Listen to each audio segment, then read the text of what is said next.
Mga Lods, naalala niyo ba si Emperador Carlos I? Noong unang episode natin, daming hindi nakasama, di ba?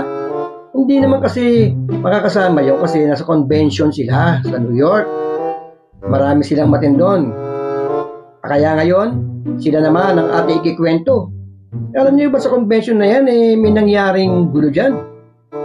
Pagkatapos kasi ng convention, meron pa silang pinuntahan.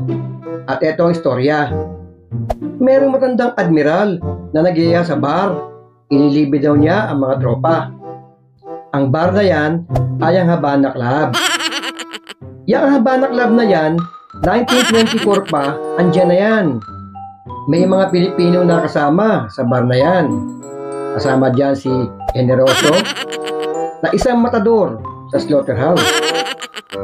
Nandyan din si Dino Kulapu, Ilang Banog, si Tuba, Lapu-Lapu, at si Mojito. Nakasama rin nila magandang si Maria Clara. Bale, 7 lahat sila. Maya-maya dumating na rin si Margarita, kasama ang senador na Pilipino na si Gordon. Kasama rin ni Gordon ang kamparin niya na walang iba kundi si JB Ejercito. Kasi inaanak ni Gordon ang anak ni Ejercito. Maya-maya naman ay may dumating na grupo, ang Men's Club. Sila ay nanggaling pa sa Finlandia. Sila ay kinabibilangan nila Contador. Nandyan din si Seagrams, si Budweiser, at si Carlo Rossi, ang Italiano. Nag-request sila ng mesa. At syempre, mukhang malakas tong grupong to, hindi nagtagal, nag-grant naman na request nila. Dahil kung tutuusin, sila naman talaga ang original choice ni Old Admiral sa stag party na ito. Ang Koreanong waiter naman na si Jinro, ang siyang naging officer's choice para masilbi sa mga Europeans. Ang bagpiper na taga Old Tavern, ang siya namang director's special guest sa okasyong ito.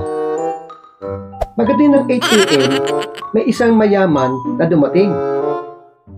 Mukhang lasing na rin. Siya si Ron Barcelo na nakasuot ng black velvet at kasama pa niya ang Grey Goose na kanyang pet. Tuloy ang kantahan, iyawan, sayawan. Pero ito ang magic moment na nangyari.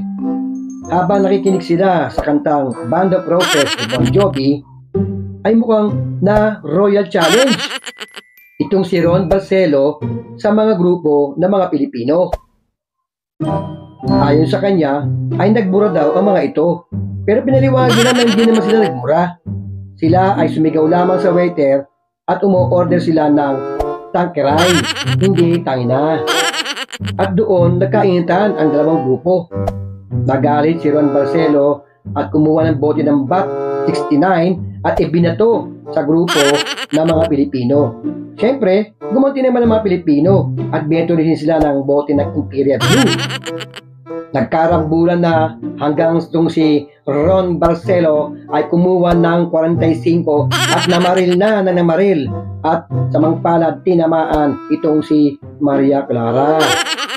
Naligo sa dugo si Maria Clara at ang mga pulis naman ay inaresto si Ron Barcelo. Ang Amerikanong investigador sa dugoang Maria Clara ay tinawag siyang Bloody Mary.